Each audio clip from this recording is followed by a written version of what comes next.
So we're going to start with an action definition. And this is blank, and this is action number 1. All these buttons that you see up here in the top, they are for navigation purposes. I can edit and go to the next action, or I can edit and go back, and you can see how the number's changing up here. I can paste, I can put a number in here like 22 and hit edit, and it'll jump to number 22. I can copy an action to another action. I can scroll through and go to, say, go to the next empty action or go to the next one that has a definition. So these are just navigation guides or help. So an action description, I might say this is projector on. Just give it a logical name that later on, when you have a list of all these actions, you can look at that and say, oh, I know what that is. And this drop-down menu is identical to the drop-down menu in that other area called Enter command. The difference here is, as I'm building a command here, I can't execute it until I save it. So it's not quite as fast if you're testing something. So if you're testing something, I would recommend going to the Enter command area because it's more dynamic. But you can certainly test from this area too if you like. So from the drop-down menu, say, well, let's say that I have a CB6000 and I'm taking that black connector and I'm going to our little breakout adapter called the TB13. That takes the Cat5 cable and it breaks out the COM ports. And I take that COM port straight to the projector. So what I want to do is I want to send a COM command directly to the projector. So if I pick serial transmit, let's just say, for instance, I want to go to COM port number 2. I put in number 2, and in here, I would put the projector command. Now we have to stop here a moment and talk about projector or device commands. You will see in different manuals that some devices want what's called hex bytes, and some devices want ASCII text. And so we have to format the word according to what the device wants. So we use Team 1, that stands for ASCII text. That means this message to the device is going to be formatted like a word. But if that was T2, then inside the quotation marks you would put the hex bytes, like 3030 210D kind of hex bytes.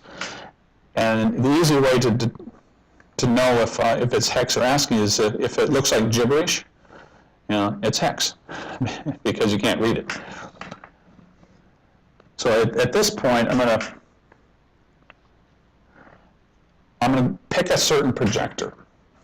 Now I'm going to go to a folder here that says projector manual examples, because I think it's very important that you understand, even though we build files ourselves, how would you go about finding projector commands? I'm going to pick Mitsubishi.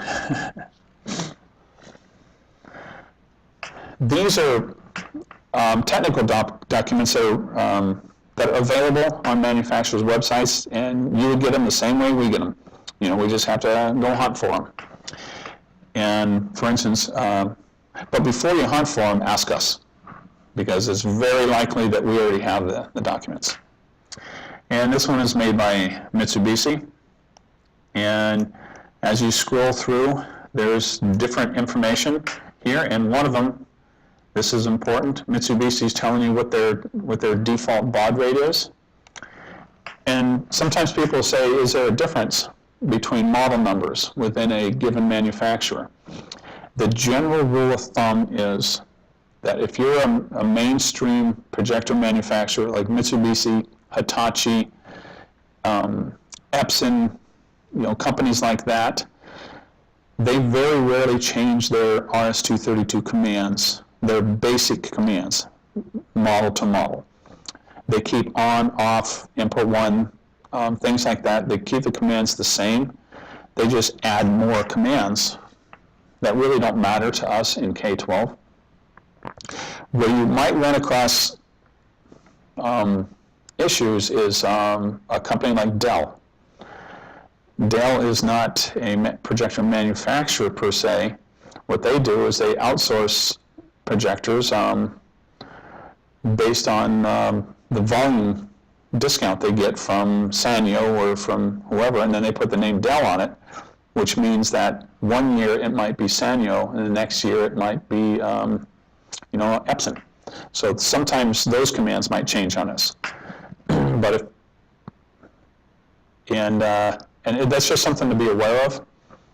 And if you ever get in a situation where commands aren't working, and it's a Dell or Duquesne or something like that, that's the first thing to take note of, is look close at the model number, and then make sure you get that specific model number protocol document, or, like I said, ask us.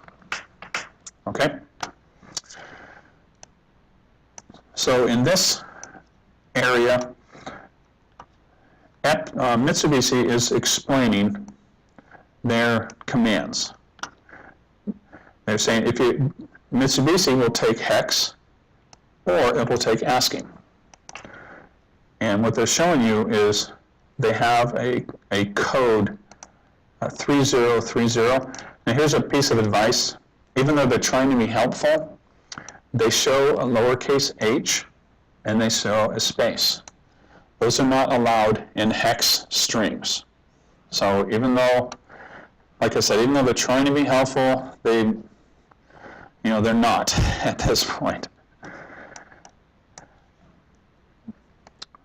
But if you're like me, I usually just skip all this because I say I don't care a whole lot about how you put it together. Just give me an example.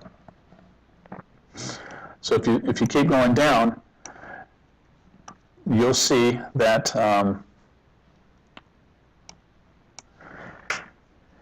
like here's an example. This is an example right here for turning the projector on. It's a hex command of 3030210D. Now 0D is the universal way of putting in a carriage return when it's in hex. The backslash and the lowercase r, that is how we do carriage return in ASCII. Now, those are two important things to remember.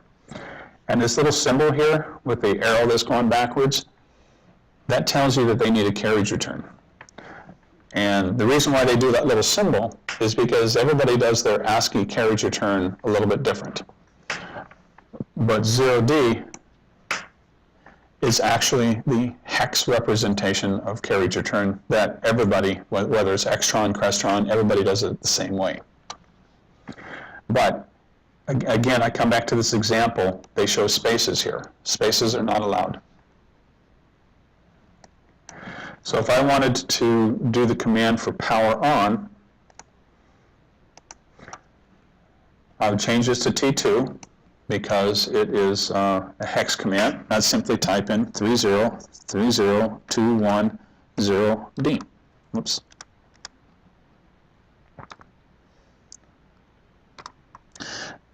And if I hit save, I've just made a command for Mitsubishi power on. And when I hit test, this command is going to go out to COM port number 2. So if COM port number 2 is physically wired to the projector, you can test the command. Now what I can also do, if you highlight this and right click and hit copy, I can go back into this area. It's called enter command, and I can paste it here. And that way I can be more dynamic. I can make changes into this code, and I can keep sending it. And you can, either way, you can do it either way, but this is, if you're dealing with an unknown device, like I said, come back here into this enter command area, because you can change things quicker.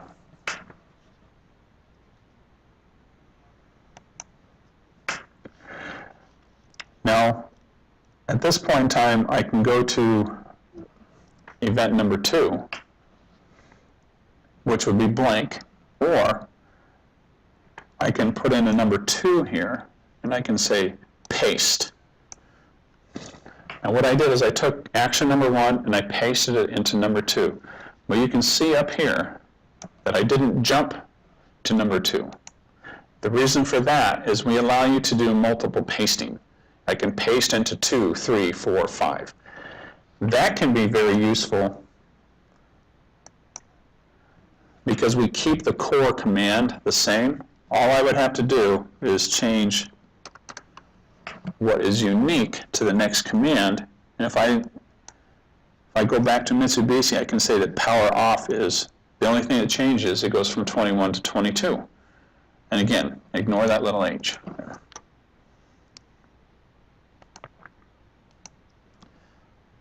So if I make that a 22, it just saves me a little time.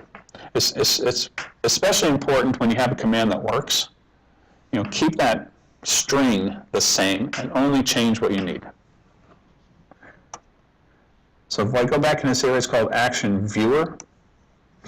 You can see that now I've made 2 commands. And this little green checkbox, we're very big on allowing you to test from multiple different areas. It's very important. But the little green checkbox allows you to test the command from here too. So you'll find that when you're dealing with commands, regardless of where you are, you probably have an area where you can test from. And the definition of action is it's a singular command.